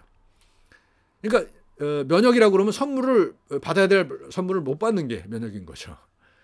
그러니까 권리와 의무가 다 포함되어 있는 이게 이제 무누스 개념이 있단 말이죠. 그래서 이게 이제 에스포지토라고 하는 그 철학자가 이제 요걸 갖고 이제 분석을 해놨는데 재밌습니다. 그래서 어쨌든 간에 그래서 이미디타스 면역이라고 하는 것은 이런 공적인 업무에서 면제되는 거예요. 그러니까 공적인 업무라니까 공적인 뭐 공무 수행을 안 해도 되는 거죠. 공무 수행을 안 해도 되지만 또 동시에 뭐냐면 그 공적인 보호로부터도 면제돼요. 그러니까 이제 누군가 아간베니가 그 호모사케라는 그 얘기가 있잖아요. 그래서 그 사람은 죽여도 죄가 안 되는 그런 사람이 있지 않습니까? 이제 그 사람은 공적인 업무를 안 해도 되지만 또한 보호도 받지 못하는 그러니까 이중성이 있단 말입니다. 이게 이런 개념이 사실은 우리가 지금 생각하는 그 코로나와 관련된 면역과 관련지어서 생각해 볼 게 있는 것 같습니다. 그다음에 이제 커뮤니타스입니다. 이제 공동체, 뭐 공동 부담 이런 거죠. 그래서 공적인 부담 이걸 같이 나누는 공적인 부담을 나누는 이런 것들이 이제 이렇게 어우러져야 된다는 얘기를 하는 겁니다. 무누스는 그렇습니다. 뜻을 보면 오노스 무거운 짐이기도 하고요, 이렇게. 그다음에 공적인 업무이기도 하고요. 그다음에 선물이기도 하다는 겁니다. 이게 면역이라고 하는 이거 이제 면역이라고 그러면 이 세계에서 다 면제되는 거죠. 무조건 지금 안 줘도 되고 공적 임무를 안 해도 되지만 선물도 못 받는다 그런 겁니다. 자, 그다음에 질병의 역과 의무의 공적 성격 봅시다. 피한다고 하는 것, 그러니까 피하는 거죠. 그러니까 공적 업무든 질병이든 피하는 겁니다. 이건 개인을 대상으로 하는 자유주의라고 얘기할 수 있을 것 같아요. 함께하는 것, 커뮤니타스. 이거는 함께하는 것, 공동체주의죠. 우리 공동체를 위해서 내가 공적인 업무도 하고 어떤 의무도 수행하고, 그다음에 그로부터 보호도 받고 이런 건데 이제 함께하는 거죠. 그다음에 비오스, 살아간다는 것이죠. 이거는 과정입니다. 그 과정, 피하기도 하고 함께 나누기도 하는 그런 과정들. 그래서 거기서 새로움을 만들어내는 그 과정이 이제 비오스라고 얘기할 수 있습니다. 과정과 생성, 그렇습니다. 그래서 이게 이제 이 사람이 에스포지토라고 하는 철학자가 쓴 세 권의 책인데요. 이거 보면 이뮤니타스의 부제목이 뭡니까? The Protection and Negation of Life. 보호도 하지만 또한 생명을 부정당해요. 보호도 받지만 또 생명은 보호받은. 그러고요. 커뮤니타스는 커뮤니티의 공동체에 관련된 거고요. 그다음에 비오스는 뭐 살아가는 거. 이런 책에 이렇게 나와 있습니다. 자, 그다음에 인공면역을 대해서 좀 알아보겠습니다. 보면 뭐 에드워드 제너가 무슨 뭐 저 우두법을 처음 창안했다고 그러는데 사실은 동아시아에서는요 15세기부터 이미 중국에는 인두법, 그러니까 사람의 두창 천연두, 그러니까 환자의 고름 또는 환자의 상처에 생긴 딱지, 상처 딱지, 상체 딱지를 갈아서 그걸 코에다 불어넣는 그런 인두법이 15세기부터 시행되고 있었고요. 또는 고름 같은 걸 이렇게 상처를 내서 거기다가 이렇게 바르는 그런 것도 있었고, 그게 이제 나중에 17세기 말이죠. 18세기 초 이때 이제 터키에서 이제 하고 있는 거를 무슨 뭐 대사 부인이 보고 영국에 들어오죠. 그래서 그걸 이제 체교한 게 에드워드 제너의 이제 우두법, 그러니까 소의 우두의 그런 고름, 이걸 갖고 이제 사람에게 썼던 그런 거죠. 그래서 18세기 오스만에 들어왔다 영국, 미국으로 갔죠. 그리고 이게 이제 우리 조선에는 18세기 말에 이제 정약용 선생님이 마과해통이라는 책을 쓰거든요. 그래서 그런 접종법을 예방법을 들여와서 씁니다. 그리고 제너는 뭐 이렇게 해서 우리나라에 지석영 선생이 들어와서 적극적으로 보급을 했죠. 그리고 1970년대에 이제 더 이상 환자가 발생하지 않는 그런 상태까지 와 있습니다. 자, 면역학의 흐름입니다. 면역학, 지금까지 말씀드린 거는 이제 그런 경험이잖아요. 이건 경험이지 어떤 학문적인 그런 토대를 갖고 한 건 아니거든요. 근데 이제 20세기 초에 이제 면역학이라는 학문이 태동이 됩니다. 이제 메치니코프라고 하는 사람이 휴가를 갔다가 이제 바닷가에 갔는데 불가사리가 이렇게 있어요. 근데 장난 삼아서 장미 가시를 찔러 넣어요, 거기다, 불가사리에다. 근데 이제 얘가 몸이 투명했던 모양이에요. 근데 아침에 찔러 놓고 저녁에 와서 보니까 이 장미 가시를 찌른 주변에 보니까 뭔가 막 세포들이 몰려들더라는 거죠. 그래서 거기서 이제 면역 세포를 발견한 거죠. 그래서 그게 이제 세포 면역이고요. 그다음에 이제 체액 면역이라는 게 발견되죠. 그래서 뭐 우리가 지금 이런 백신 같은 것들은 주로 체액 면역에 관계된 거죠. 그래서 항원 항체 관계라는 것이 이제 나중에 발견됩니다. 그래서 이제 면역학이 이때부터 발달하기 시작하거든요. 근데 이 그래프는 뭐냐면요, 그 면역학 논문들에서 인용되는 그 개념들의 추이를 보여주는 겁니다. 그래서 이제 처음에는 1900년 초는 면역학이라고 하는 말, 이뮤놀로지라는 말이 이렇게 쭉 있죠. 근데 이 말은 계속 쭉 나오다 이렇게 나가다 지금 가요. 그냥 가요. 그다음에 나오는 게 이뮨글로불린이라는 말. 그러니까 이뮨이라는 게, 면역이라는 게 단백질에 의해서 이루어진 거잖아요. 그러니까 단백질에 대한 연구가 많이 이루어진다는 거죠. 그다음에 이제 이뮨 컴플렉스라고 하는 게 이게 단순하게 그냥 단백질 한두 개가 돼서 되는 게 아니라 이게 아주 복합적으로 얽혀 있다라고 하는 거죠. 그런 개념이 쭉 이제 1980년대까지 올라가다 떨어지기 시작하죠. 그다음에 이제 1970년대에는 부터는 여기서 이뮨 디피션시, 부족, 면역 부족이라고 하는 말이 많이 생깁니다. 그래서 이걸 보충해 준다는 생각이 많이 들었던 거죠. 그러다가 2000년대 가까이 오면서 좀 떨어지기 시작하죠. 그다음에 제가 이제 중점적으로 보여드리고 싶은 건 이거예요. 면역 반응이라고 하는 말은 1950년대부터 이제 이렇게 증가하다가 떨어져 나가요. 그러니까 면역 반응, 그러니까 처음에 부족이라고, 과부족만 갖고 생각해요. 면역의 개념을 과부족으로만 생각했다는 거예요. 면역을. 지금 뭐 면역 강화에 대해서 제가 얘기했던 거와 비슷한 얘기인데, 그다음에 또 한 가지 면역 반응을 중심으로 얘기해요. 항원 항체 관계죠. 항원 항체 관계를 갖고 얘기를 해요. 그러니까 이지적인 것이 들어왔을 때 그것을 내가 그걸 거기서 대응하는 그런 반응을 이제 주로 관심을 가지기 시작하거든요. 그래서 그것이 쭉 올라가다가 또 1980년대부터 또 떨어지기 시작하죠. 근데 계속 증가하고 있는 게 뭐냐면 이뮨 시스템이에요. 이건 이제 1960년대부터 올라가는데 시스템이에요, 시스템. 그러니까 면역을 뭐 과부족이나 또는 반응만 갖고 설명할 수 없다는 거를 이제 반영하는 거겠죠. 그러니까 시스템 전체가 관여한다는 겁니다. 그러니까 아주 복잡하다는 겁니다. 그래서 우리가 생각하는 것처럼 무슨 뭐 열쇠 자물쇠처럼 해서 뭐 그렇게 배웠잖아요. 근데 그렇게 단순하지가 않다는 것이 면역학의 이제 최근에 이러저러한 연구 결과를 보면 그렇게 나오고 있는 겁니다. 그러니까 간단하지가 않습니다. 이렇게 면역이라는 게 간단하지 않기 때문에 코로나도 사라지기가 어려운 겁니다. 백신을 발명했다고 해도 그 최초의 베리언트에 대해서는 뭐 통할지 모르지만 바로 변이종이 나오잖아요. 델타도 나오고 막 나오잖아요. 계속 나오기 때문에 이 자연과의 군비 경쟁에서 인간이 이기기는 어렵죠. 적절히 대응을 할 수는 있겠지만 그걸 우리가 인간이 승리로 이끈다는 건 쉽지가 않은 얘기라는 겁니다. 자, 면역학의 패러다임입니다. 이 면역학 설명인데 아까 시스템으로 얘기했잖아요. 이게 세 가지로 얘기해서 방어 메커니즘이에요. 먼저 하나는 면역은 우리가 상식도 그렇죠. 면역이라고 하는 것은 병원체의 공격으로부터 나를 막아내는 거라고 생각하잖아요. 이런 식으로 막아내는 거라고 생각하잖아요. 근데 이게 이제 면역학에서 1980년대쯤 걸로 기억하는데 이런 이론이 나옵니다. 그러니까 이건 뭐냐면 이제 클론 선택 이론인데요. 요 그림입니다. 클론 선택 이론은 뭐냐면 우리 안에 면역 세포들이 많이 있잖아요. 다양한 게. 그러니까 이게 소위 말하는 림파구죠. 림파구도 많이 있는데 그것이 특정한 어떤 항원성을 가지고 있다, 항체성을 가지고 있다는 거예요. 그래서 다양한 그런 면역 세포가 있는데 그 중에서 예를 들어서 코로나 바이러스 들어오면은 그 코로나 바이러스에 대해서 특이성을 가지는 면역 세포, 림파구들이 확 증식을 한다는 거죠. 그래서 많아지니까 환경에서 들어오는 그런 항원, 뭐 코로나에 대해서 대응을 할 수 있다라고 하는 겁니다. 이게 이제 그런 선택 이론이에요. 그러니까 우리 몸에 다양한 것들을 가지고 있다가 특정 항원이 들어오면은 그것에 대응하는 항체를 대량으로 만들어내는 거라는 거죠. 이게 이제 클론 선택 이론입니다. 그러니까 방어 메커니즘이라는 것은 일반적인 상식에 관련된 얘기고요. 이것을 과학적으로 설명할 때 나오는 설명법이 클론 선택이거든요.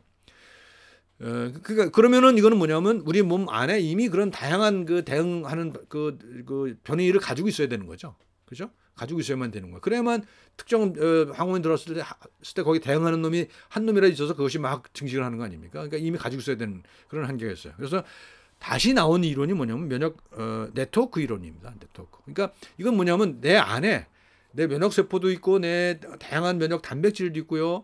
많은 것들이 이제 물리적으로 서로 다양한 것도 있단 말이죠. 근데 나의 정체성이라고 하는 것은 그런 것들이 하나의 네트워크를 이루고 있는 그 네트워크의 패턴, 그게 나의 정체성이라는 거죠. 그러니까 내가 내 면역 세포와 내 면역 단백질과 뭐 거기에 관계된 많은 것들이 있거든요. 뭐 컴플리먼트니 뭐니 뭐 이런 보체니 뭐 이런 게 많이 있거든요. 그런 것들이 지금 이제 면역학에서는 막 이렇게 메커니즘을 설명하는데 메커니즘으로 설명할 건 있지만 단순히 기계적인 메커니즘뿐만 아니라 그런 것들이 네트워크를 이룬다고 하는 거거든요. 그런 이론이에요. 그래서 그 네트워크가 내 정체성이고, 그래서 예를 들어서 코로나가 들어왔다 그러면은 클론 선택처럼 특정한 면역 세포만이 증식하는 게 아니라 이 네트워크 전체가, 이 연결망 전체가 정체성을 바꾼다는 거예요. 그래서 이것이 적응되는 과정에 시간이 걸리고 그렇게 되면은 이제 내 속에 자연이 된다는 거죠. 그래서 이 세 가지 패러다임으로 볼 수가 있습니다. 어느 것이 옳고 그르다라고 하는 거는 그렇게 얘기할 수는 없죠. 그리고 클론 선택 이론도 상당히 많은 걸 설명하고 있기 때문에 과학적으로 굉장히 훌륭한 이론이라고 할 수가 있고, 면역 네트워크 이론은 한때 1980년대인가요? 니스 예르네라고 하는 사람이 주장을 한 것을, 그래서 노벨상까지 받았는데 후속 연구가 별로 없어서 지금은 별로 많은 사람들이 알고 있지 못한 그런 겁니다. 근데 제가 생각하기에는 이런 방식으로 설명을 해야만 우리가 뭐 코로나와 같은 그런 역병을 설명할 수 있을 것 같아요. 지금 뭐 이런 단순한 클론 선택이라든가 그냥 단순한 보호, 프로텍션의 개념만 가지고 설명하기 어려운 것 같습니다. 그래서 면역의 은유, 과학에 무슨 은유가 있냐라고 하시겠지만 사실은 과학이야말로 엄청난 은유로 뒤덮여 있는 데죠. 대표적인 게 뭐냐, 면역학에 있는 이겁니다. 열쇠와 자물쇠. 저도 이렇게 배웠거든요, 옛날에. 항원이 열쇠고 항체가 자물쇠예요. 그래서 딱 맞으면 그게 돌아가면 이제 면역 반응이 폭발적으로 늘어난다는 거죠. 그래서 이게 이제 면역의 가장 메커니즘적인 이론이었단 말입니다. 그리고 또 한 가지 은유는 뭐냐면 전쟁 이론이에요. 병원균과 싸워서 이기겠다. 이게 어떤 도지사가 이런 명파를 잘고 다니며 뭐라고 보면 자세히 보면 코로나19 박살 이렇게 써있어요. 완전히 근대적인 사회 양식이죠. 박살이에요, 박살. 그러니까 이거는 완전히 전투적인 전쟁의 용어를 쓰고 있단 말입니다. 근데 많은 연구로 확인되는 바는 그렇게 단순하지 않다는 거죠. 코로나는 박살 낼 수 있는 상대가 아니라는 거죠. 그죠? 면역이라는 게 본래 그런 거고, 물론 일부는 뭐 세균을 식균 작용해서 그것이 뭐 고름을 만들기도 합니다만, 박살이라는 것은 불가능한 얘기입니다. 이건 아주 무식한 거라고 저는 생각을 해요. 그래서 이게 참 특이해서 한번 가져와 봤습니다. 그다음에 또 세 가지는 자기와 비자기를 구분을 하는 거죠. 나라고 하는 게 있어요, 안에. 근데 바깥에서 뭐가 들어왔는데 이게 나랑 다르면은 이거에 대해서 반응이 이제 면역 반응이라는 거죠. 그다음에 또 지금 아까 말씀드린 건 정체성의 문제, 내 정체성이 면역이라고 하는 것은 나의 정체성이라는 겁니다. 그래서 내가 어떤 경험을 했고, 내가 뭐 어떤 유전 물질 타고났고, 그리고 어떤 경험을 했는가에 따라서 그 면역 네트워크가 달라진다. 그 네트워크에 따라서 나의 정체성이 변한다라는 겁니다. 그다음에 이제 정치학입니다. 말씀드린 대로요. 의병, 의인, 의국이라는 게 있었고요. 이제 이 의라고 하는 말은 이 무라고 하는 말에서 원래 유래된 거다. 그리고 해서 지금 이 의자는 이 술유자를 밑에 쓰잖아요. 이거 대신에 무당무자를 밑에 쓰기도 한다. 그거예요. 그러니까 이건 그래서 미신으로 돌아가자는 얘기가 아니라요. 이 의료 행위라고 하는 것 자체가 기본적으로 어떤 뭐랄까요? 초자연적이랄까요? 우리가 경험으로만 설명할 수 없는 그런 것들에 대한 믿음이 깔려 있었던 거라고 보는 겁니다. 그러니까 의사들의 조상은 무당이었다 이렇게 얘기할 수 있습니다. 그다음에 사회의학입니다. 사회의학이라는 게 19세기에 이제 뒤에 나오는 루돌프 비르쇼라고 하는 사람이 주장한 건데 서양의학이 19세기까지만 의학이 이제 서양의학은 기본적으로 생물학이었거든요. 그냥 생물학이었습니다. 그러니까 병이라고 하는 것은 생물학적 현상이고 생물학적 현상을 해결하면 다 병은 낫는다 이렇게 얘기했던 건데 이제 19세기 가면서 특히 이제 역병이 돌면서 이게 그렇지 않다는 사실들이 알려지기 시작해요. 그래서 그때부터 사회의학이라는 게 드러나기 시작합니다. 그다음에 이제 정치학 얘기를 좀 해보겠습니다. 말씀드린 대로입니다. 지금 다시 반복이죠. 의병 또는 의질, 의역 또는 의질 이렇게 얘기할 수가 있습니다. 요게 이제 역 대신에 요 화살 실자가 들어가면 질이 되죠. 질. 이거 급성질병을 의미하는 겁니다. 그래서 역질 이렇게 얘기하죠. 그래서 의병, 그다음에 의역, 의질 이렇게 얘기할 수 있습니다. 그다음에 사람을 다스리고 나를 다스리고 이게 다 엮여 있다는 겁니다. 그래서 이거는 아까 이제 에스포지토라는 사람의 그 개념을 연결시켜 보면은 병을 다루는 건 이뮤니타스고요. 사람을 다루는 건 비오스고 국가를 다루는 것은 커뮤니타스다. 공동체를 다루는 거니까 이렇게 이제 딱 매치가 되지는 않습니다만 그렇게 유비적으로 생각할 수는 있겠다는 겁니다. 서양에서 이제 사회의학을 주창했던 분이거든요. 루돌프 비르쇼라고 하는 분인데요. 이제 제가 옛날 학교 다닐 때부터 굉장히 모델로 삼았던 분인데 이분은 과학적 의학에서 굉장히 큰 성과를 냅니다. 세포 병약을 만든 사람이거든요. 그래서 모든 질병은 세포에 있다라고 하는 얘기를 한 사람입니다. 과학적 의학자예요. 근데 또 동시에 사회 개혁가이기도 합니다. 이 사람이 이제 독일 북부에 실레지안 지방이라는데 역병이 돌아요. 조사관으로 파견됩니다. 그래서 조사 보고서를 냅니다. 조사 보고서를 내는데 조사 보고서 내용이 기가 막혀요. 그 처방을 나거든요. 처방을 내는데 의학적 처방이 아니에요. 위생의 처방도 물론 들어가 있습니다만 강조가 되지 않고 중요한 건 뭐냐면 이 지역 주민들에게 정치적 자유를 줘라 해요. 그때 이제 아마도 발진 티푸스였던 것 같아요. 그 당시에 그 조사했던 지역에 돌아왔던 병이. 근데 그것이 주로 사회적 약자들한테 집중된다고 하는 사실들을 알게 된 거죠. 그 어떤 경제적 약자, 정치적 약자, 자기를 대변할 수 있는 그런 목소리가 적은 사람들. 이런 사람들이 주로 걸린다는 사실들을 이제 발견한 거죠. 그래서 이걸 이제 그런 역병의 상황을 이 사람도 정치를 하기도 했거든요, 실제로. 그래서 비스마르크하고 결투를 신청할 정도로 그렇게 그런 사람이 아주 재밌는 사람인데, 그랬어요. 그래서 그 사람이 한 얘기가 이런 겁니다. 의학은 사회과학이다. 우리는 지금 당연히 우리는 의학은 자연과학으로 알고 있잖아요. 근데 사회과학이라는 거예요. 그리고 정치가 바로 의학이다. 그러니까 아까 우리가 의국이라고 하는 말을 썼잖아요. 그런 일맥상통하는 그런 얘기죠. 근데 그게 우리 과거에는 지금과 같은 현대적인 과학이 발달하기 이전의 개념이고, 이건 이제 과학적 설명을 통해서 그런 결론에 도달한 거라는 점에서 좀 차이 있긴 합니다만, 어쨌든간 정치는 의학이다. 정치도 의학일 뿐이다. 그래서 의병, 의인, 의국이 한데 뭉쳐 있는 거다라는 주장을 한 거죠. 그래서 이건 우리도 코로나 사태에 대해서도 비슷한 생각을 할 수가 있어야 될 것 같습니다. 그래서 이 사람은 개인 업적은 이렇게 세포병약을 만들었고요. 그래서 이제 그 과학을 또 정치적으로 해석을 합니다. 그래서 병이 나는 건 세포들의 민주주의가 잘못돼서 그렇다. 세포들이 민주적이지 못해서 그렇다는 거죠. 그러니까 세포 내의 민주화가 건강이다. 이런 주장을 했고요. 그다음에 정치적 자유주의, 발진 티푸스 얘기했죠. 가난과 무지, 이런 거를 해결해야 된다. 이게 정치적으로 해결돼야지 무슨 뭐 고랑 청소하고 뭐 이런 거 갖고 되는 게 아니다. 그래서 완전하고 무제한적인 민주주의를 강조했던 거죠. 자유주의자였습니다. 그다음에 이제 이건 뭐 직업에 관련된 문제니까 뭐 그렇게 하고 마찬가지로 이게 이제 아까 의국에 관련된 의국 사회는 병든 유기체다. 그래서 의사나 정치가나 다 치료자다라고 하는 얘기. 이건 뭐 동서랑 같아요. 코로나의 정치학. 우리가 이제 굉장히 초기에 많은 그 혼란스러운 경험들을 많이 하죠. 특히 소위 선진국들이 겪었던 그 혼란을 우리는 기억을 합니다.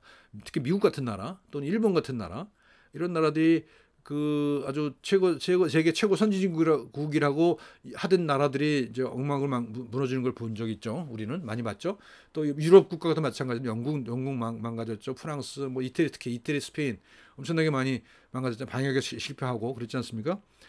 그때 이제 그들이 썼던 것은 이제 이게 명확하지가 않아서 개방이냐 폐쇄냐. 그래서 완전히 틀어막은 나라도 있죠. 그래서 성공적인 나라도 있었고 아까 말씀드렸던 것처럼 대만이나 뉴질랜드 같은 나라 그랬고요. 북한은 뭐 말할 것도 없죠. 그러면 그렇게 틀어막았음에도 불구하고 병은 돌았던 겁니다. 지금도 그렇고요.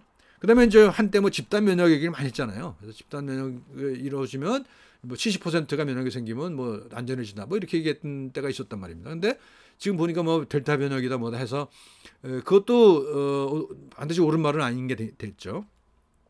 그리고 우리가 했던 건 초기부터 했던 게 이제 검사, 추적, 격리. 이거는 아마도 초기 그 대응에 있어서는 우리 대한민국이 최고였지 않나 그런 생각이 들어요.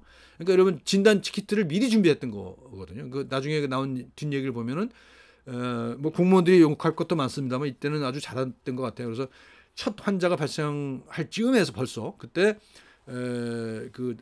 공무원들이 이제 업자들 불러 모아서 회의를 했다는 거 아닙니까? 그래서 아주 빠른 시일 내에 진단 키트를 개발해서 대량 생산했고 그것이 바로 현장에 투입될 수 있었고요.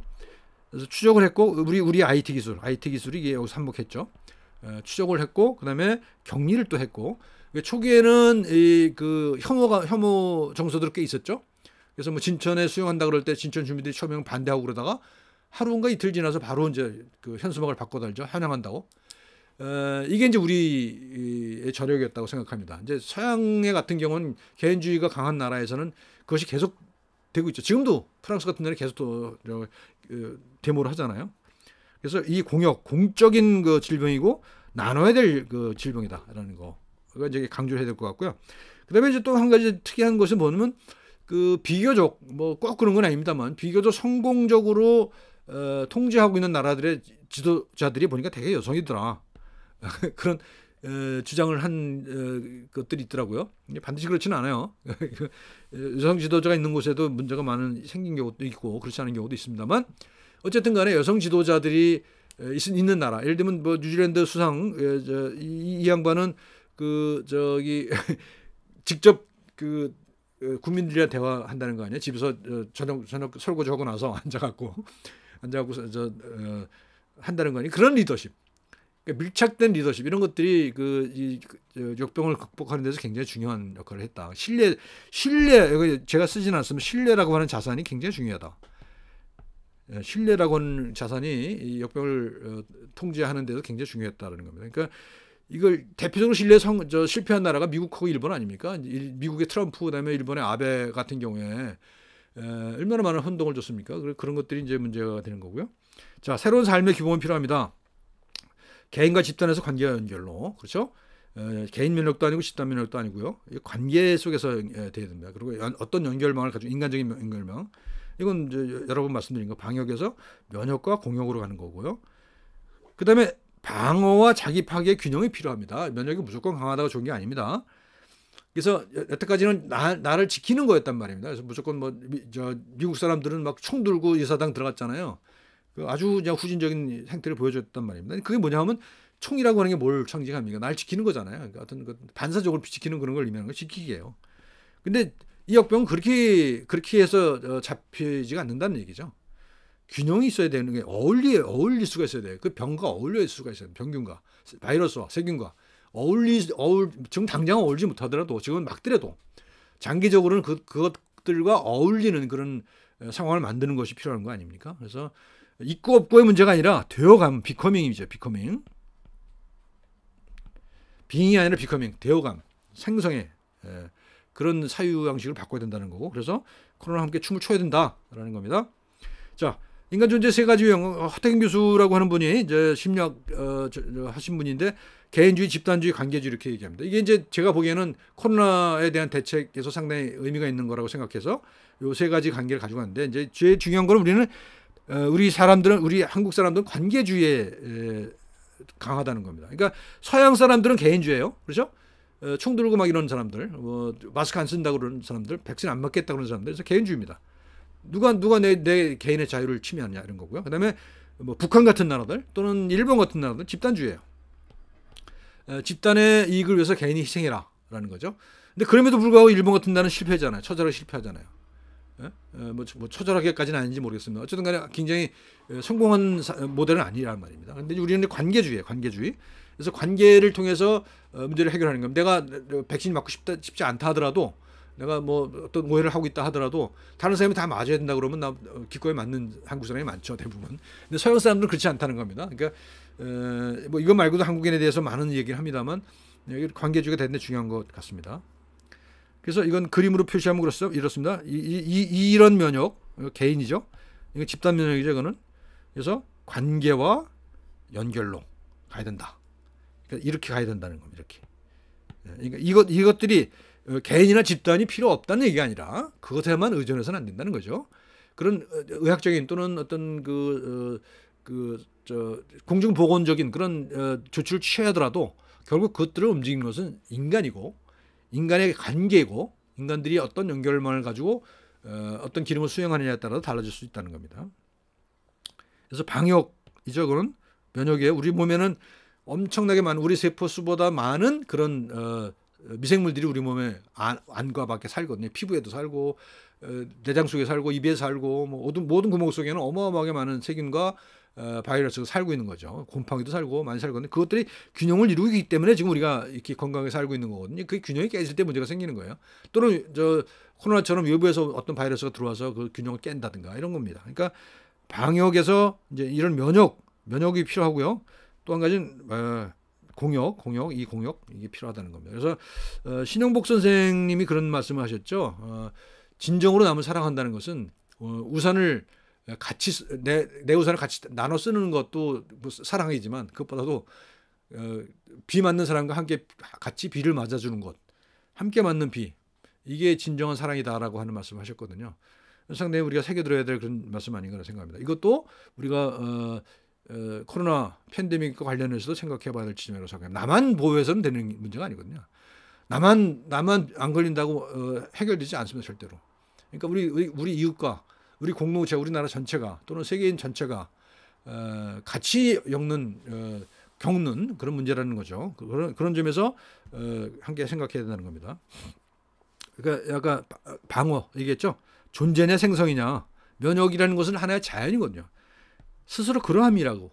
저는 아까 도덕경 말씀드렸습니다만, 부족한 건 보충해주고 남는 건 덜어내는 것, 그게 자연 아니에요? 그래서 면역도 마찬가지라는 거죠. 지나치게 강해서 문제가 생긴다는 겁니다.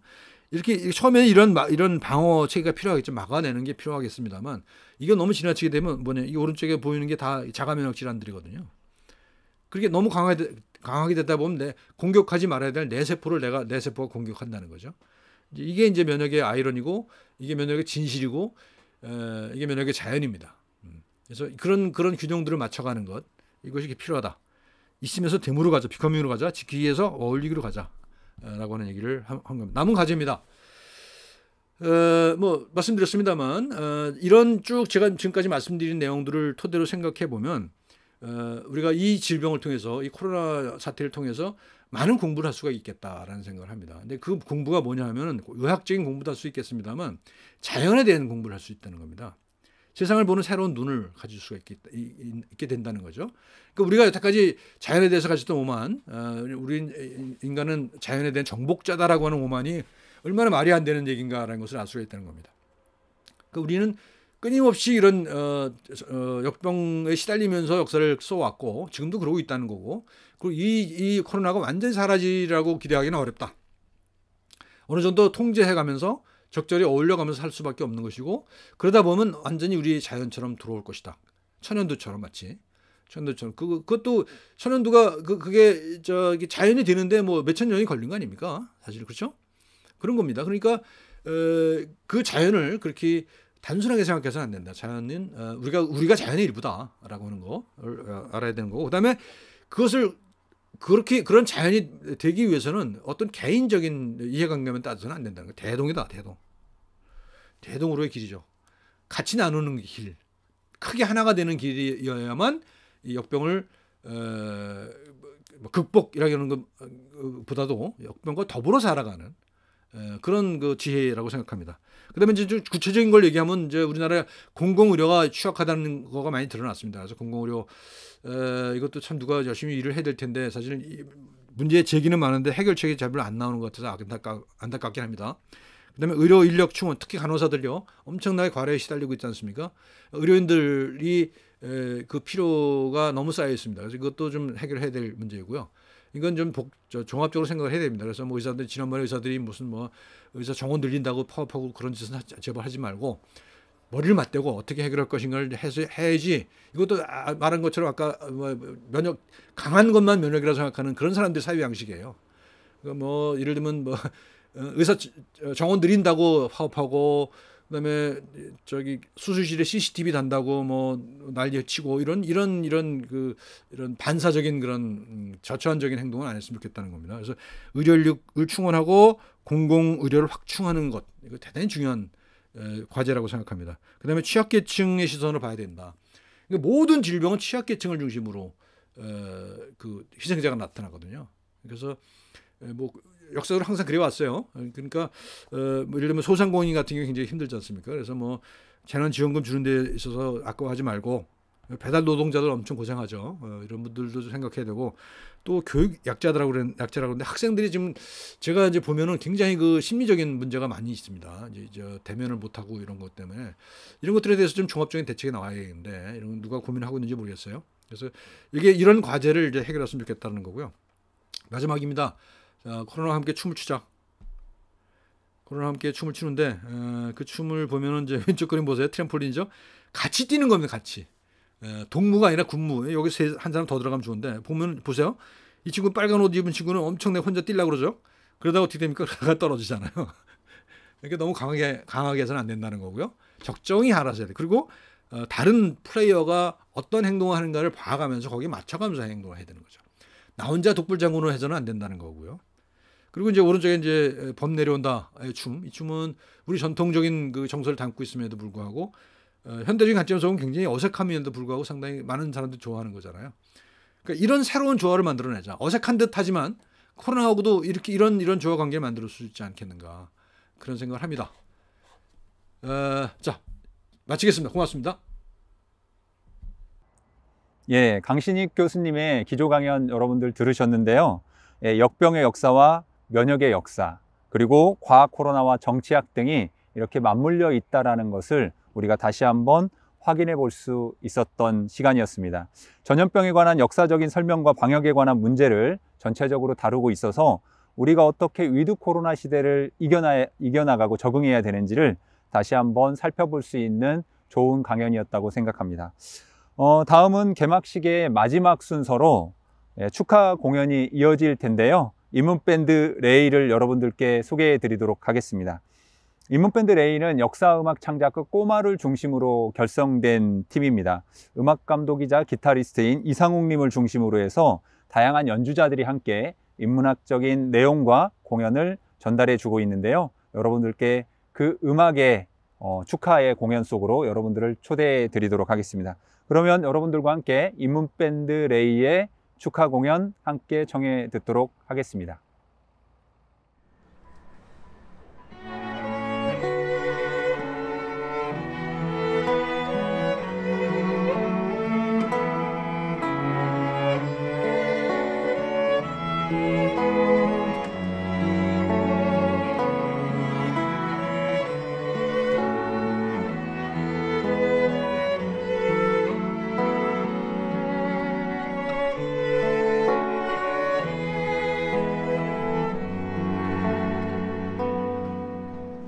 약속해요 이 순간이 다 지나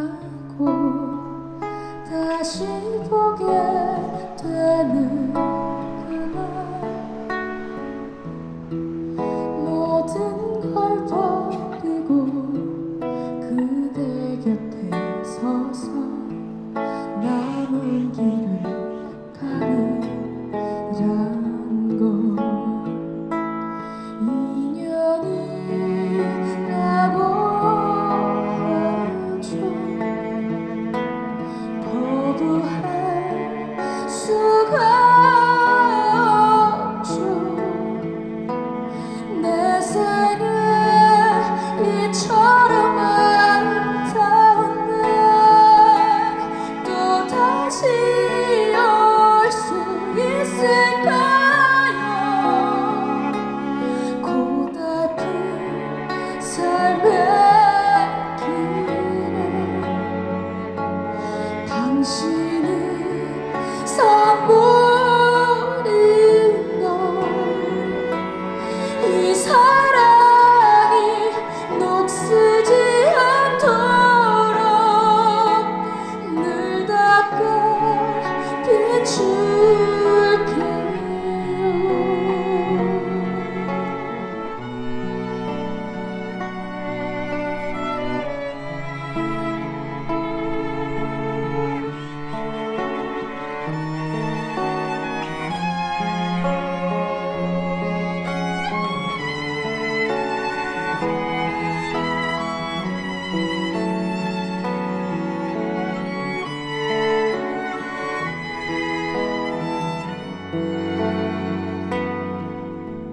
취한 듯 만남은 짧았지만 빗장 여러 자리했죠. 맺지 못한데도 후회하지 않죠. 영원한 건 없으니까.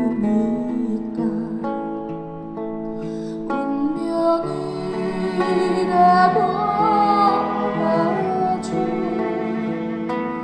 거부할 수가 없죠. 내 생에 이처럼 아름다운 날 또다시 올 수 있을까요? 하고픈 말 많지만 당신은 아실 테죠. 먼 길 돌아 만나게 되는 날 다시 놓지 말아요.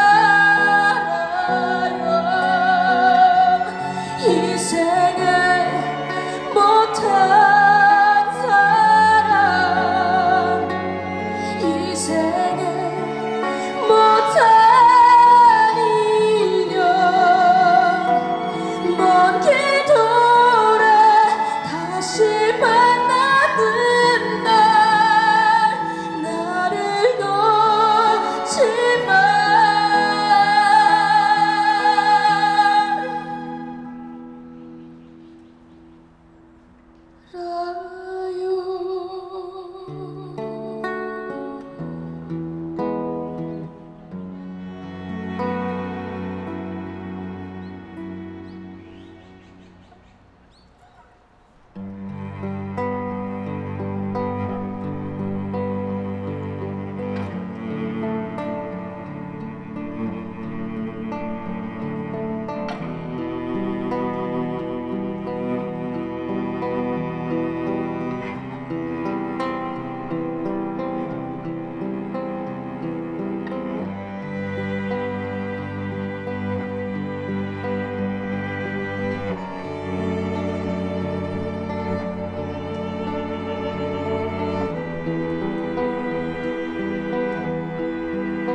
goes on.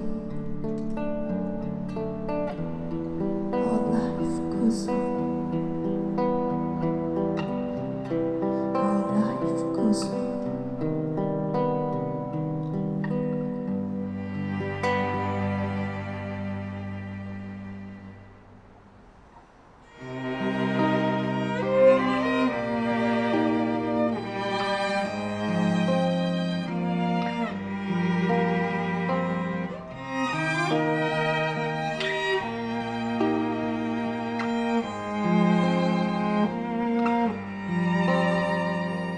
꽃이 핀 자리 마련하기 위해 너무 여러 번 호흡잖아 내들 시간 흐리라 잠시 멈춘 자리 순간은 잊히지 않을 기억이 되네 기억을 잡을마다 새이 돋는 소리 일생의 어느 순간이 꽃으로 피었는가 피우기도 전에 피어나니 시들지 않고 새들은 이미 날개를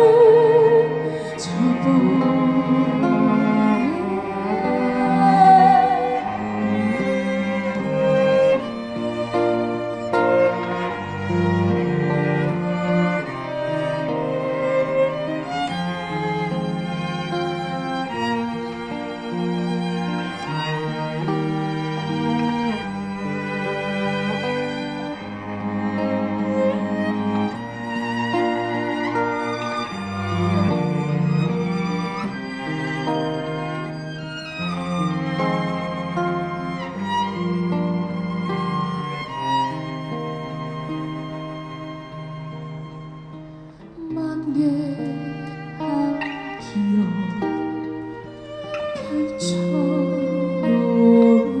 펼쳐놓으면 조금씩 다른 얼굴 다른 표정들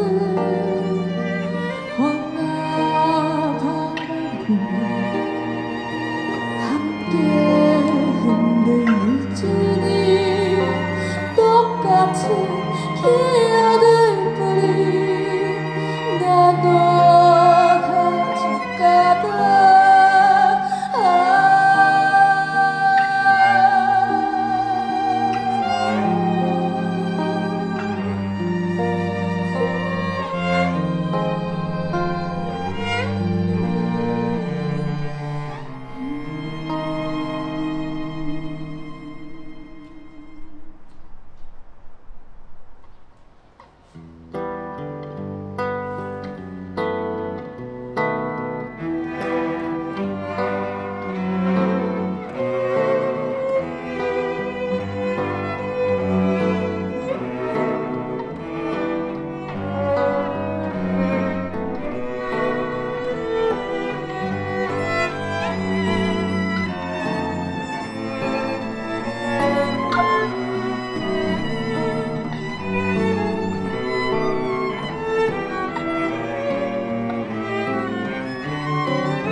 자, 오늘 준비한 인문주간 행사는 여기까지 마무리 짓도록 하고요. 제16회 원광대학교 인문주간 행사는 총 일주일 동안 계속됩니다. 여러분들께서 유튜브 채널 지역인문학센터 채널에 찾아오셔서 일주일 동안 강연과 공연 그리고 다양한 인문학적인 이야기들을 함께 청취해 주시면 감사하겠습니다. 또한 여러분들이 그 프로그램에 참여하시면서 소감 그리고 댓글 남겨주시면 저희가 소정의 상품도 드릴 테니까요. 여러분들의 적극적인 참여 부탁드리겠습니다. 여기서 인문주간 개막 행사를 마치도록 하겠습니다. 고맙습니다.